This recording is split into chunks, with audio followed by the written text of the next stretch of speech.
Hello, everyone. Welcome back to the review realm once again. We got an album review for you, of course. If you are new to the show, please hit the like button on this, subscribe to the review realm. It always helps us out when we do album reviews like this. You can find us on YouTube, of course, and among all streaming platforms, including Spotify, among a few others.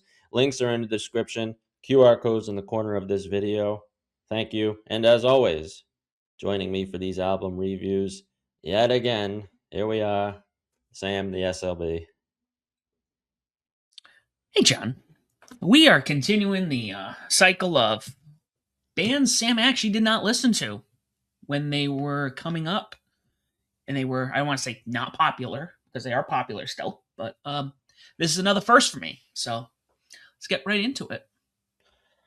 Okay, interesting. It's not so much a first for me. I I know who this band is. I don't listen to them a lot, but I won't get ahead of myself here. Let's mention who we're talking about first. Of course, we are talking about August Burns Red and their new album, Season of Surrender. Apparently, it's their 11th album overall already. Jeez. Yeah. So I remember this band. They're what, the mid 2000s. And then obviously you were pretty big in the 2010s. This is just another okay, I got a love-hate relationship with metalcore. Not I don't hate it, but I wasn't crazy about it then. So that's why I've never explored. Obviously, I really got into metalcore when you Josh, we went to Killswitch Engage and we listened to All That Remains and all these other New England metalcore bands.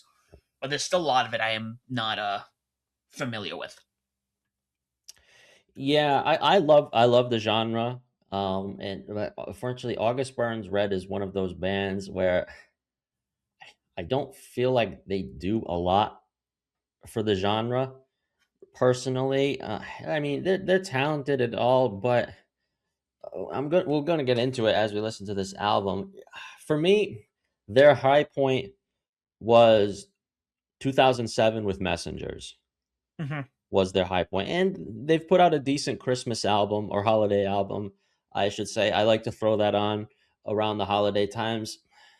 Other than that, though, there's really not a lot to them for me.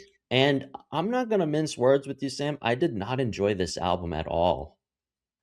Um, I don't want to say I didn't enjoy it. I will say my thoughts were there's some nostalgia that we talk about, in our personal lives on this channel or whatnot, where man, I miss listening to this. This sounds great. This to me was nostalgic in a way. I'm like, this just sounds like everything I was just not interested in growing up. That's what I would say too. It feels like there's a lot of monotony here. I'm like, geez, I'm like, this doesn't sound like anything different that they've done the last 10 albums. I said, what is supposed to stand out here? I mean, my notes is just I really had nothing to say. It just the only high point of this album for me is when they captured any semblance of Messengers, Hmm. which I don't know how familiar you are with that album, Sam. I've never listened to it. Okay, that's probably their best album. That has like Hmm. composure and like a lot of their top songs on that. So I thought Den of Thieves was fine. It had that feel to it. SOS was another one, and then Forged by Failure towards the end of the album kind of had a cool riff to it. But I said for the rest of the album, I said I have to listen to 44 minutes of what feels like the same thing. Yeah, I think there was like the same thing. I think was it Den of Thieves or Tears of the Clouds? One of those two songs. I was like, all right, I can. So yeah, Tears I'm of the in. Cloud was a transition piece, so it might have been Den of Thieves. Okay. Yeah. Yeah, because there was one of the songs where I think Behemoth sounded. Or was it Nameless? I don't remember. It's just there's something with some of this. This is why I'm like a prog snob, because there's a lot of progressive bands that I listen to where I'm like I'm able to just differentiate.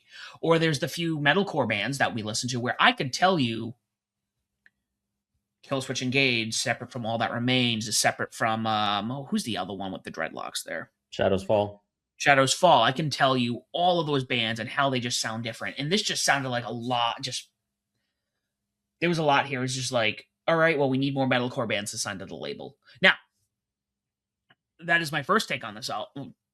I think I listened to the album once. It did not stick out to me. It just sounded like, generic metalcore. There was some cool chuggy moments where I'm just like, all right, bobbing my head too. There's like one or two choruses I liked. I'm like, all right, this is kind of catchy, but nothing overall that really, made me go, I'm gonna go revisit this right away. No, and I mean, even there's a few songs here that even have like some guest vocalists on here. Like I think Legions had the guy from The Devil Wears Prada on there, and not really much added to that. Another one was Sonic Salvation, where I think was the guy from Polaris was in there, who I like. They're good, and then Cerebral Malfunction, who had Make Them Suffer. There's nothing to add to those. They had guests on these songs, and I felt like they contributed, excuse me, nothing. We've had this trend a lot recently, John, and it makes me wonder some days, is it us? Are we just getting old and very like particular? It could be, but also at the same time too, I've kind of always felt this way about this band. Hmm. I think the channel did review an album from this band in 2015. I think it was Found in Faraway Places. I'll have to see in what I felt then, since that was 11 years ago. But I think the overall feeling I've had for this band in their entirety, I said, yeah, I mean they're whatever.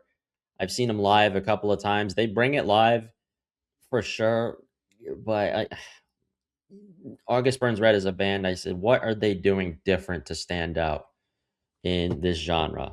And I think nothing. Um, I'm looking on the wiki page, and again, guys, just so you know, we don't watch any other channels' reviews before we do this. So this is just raw takes. We're not trying to get any other feedback. Um, so looking at the wiki page, it says Christian metal, so they were in that Christian metalcore scene as well.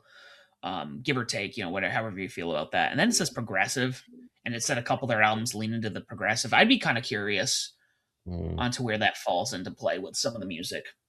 And maybe those are albums I'll like, maybe they're ones I'm not going to like. But this one wasn't one I was ready to hop back on once I finished it. No, and you mentioned Wikipedia. How is there no Wikipedia page for the album? We were just talking about that earlier. Yeah, where are we Eh, behind?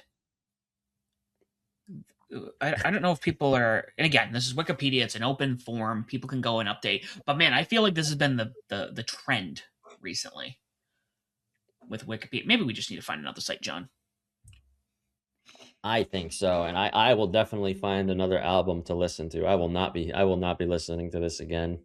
Uh, I think this just solidified my feelings for the band overall as one of the meh bands of the genre, and I think they need to stop for a little bit and reevaluate or something. I don't know. It's not for me. But again, that's just two guys' opinions. Let us know in the comments why we are wrong. Of course, what's so great about August Burns Red? Yeah, let Let us us know. know in the I'm kind of comments curious. below. Let us know what albums we should check out outside of the one that John had Yes, mentioned. yes. Let us know. That's all the time we have. Thanks again for joining us, guys. And as always, do not forget to join the Bedlam.